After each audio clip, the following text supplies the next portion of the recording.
Have you ever seen a person out in public rapidly move their hands repeatedly in an area like a store? Or back when you went to school, have you ever seen anyone who was brilliant in one section of academics but couldn't remember the basics in another? Or have you ever had a grandkid or niece, nephew, or relative have an intense interest in an object that you thought odd? If you have there are chances that you've encountered someone with autism, and as a person who's been diagnosed with autism since the age of 10 and has known that something was wrong with them for a lot longer, I'd love to go over the symptoms of autism, how the symptoms are dealt with, and some of the myths and misconceptions about autism that range from the ignorant to the very dangerous.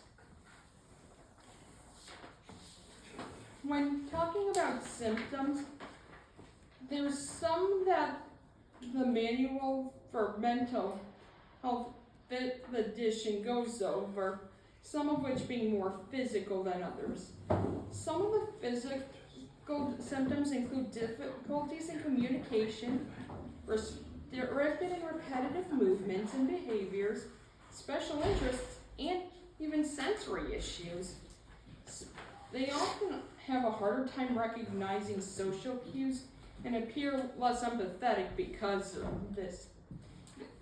Some of the more common physical ones for people to see are stimming, which is often done for sensory overstimulation or just for self-regulation to help get their emotions in check.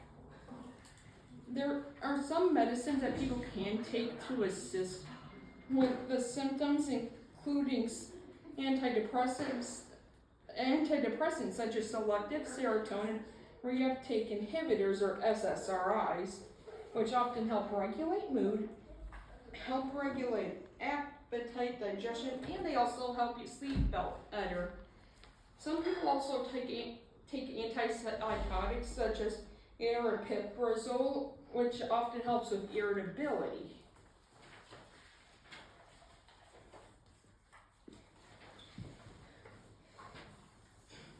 And for some non-medicated methods, people often use things such as sensory toys, or fidget toys as they're often called,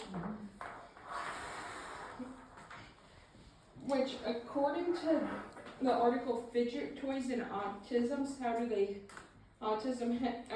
help? Fidget toys can often help improve focus and attention by filtering out extraneous sensory information that might be distracting to others, and also serve as a means of self-soothing and reduce anxiety.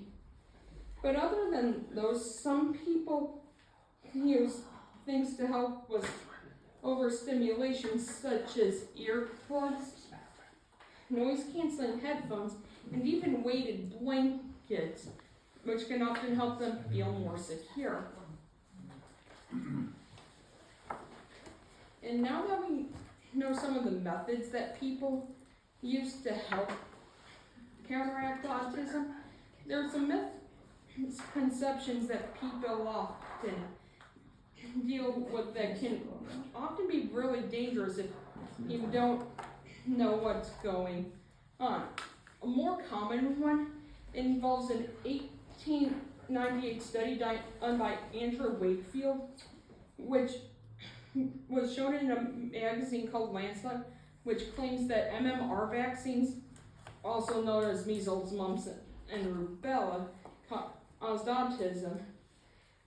And this is dangerous because not even 20 years later, in 2010, the study was retracted because multiple sources, such as a study by Brent Taylor in the UK in 1999, and one done by Madison from 1991 and 1998 in Denmark, couldn't replicate the result, because often in studies when you're trying to prove or disprove something, it's important to be able to replicate the results of the study you're going after.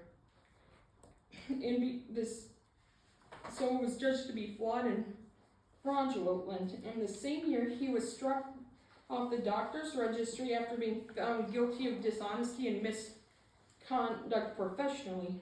And so those people still believe this study and choose not to vaccinate their kids because of it, which allows kids to catch illnesses that are easily preventable and could be dangerous if not treated, since before that they could have been eradicated. And one that's more irritating than anything is how people often think that people with autism have the same disability as symptoms. They don't. They often can have different symptoms that have a bigger variety than people think, since according to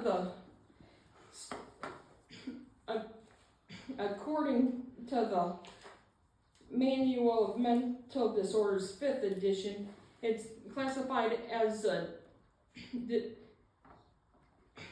a spectrum, meaning that there are diagnoses with a wide variety of symptoms.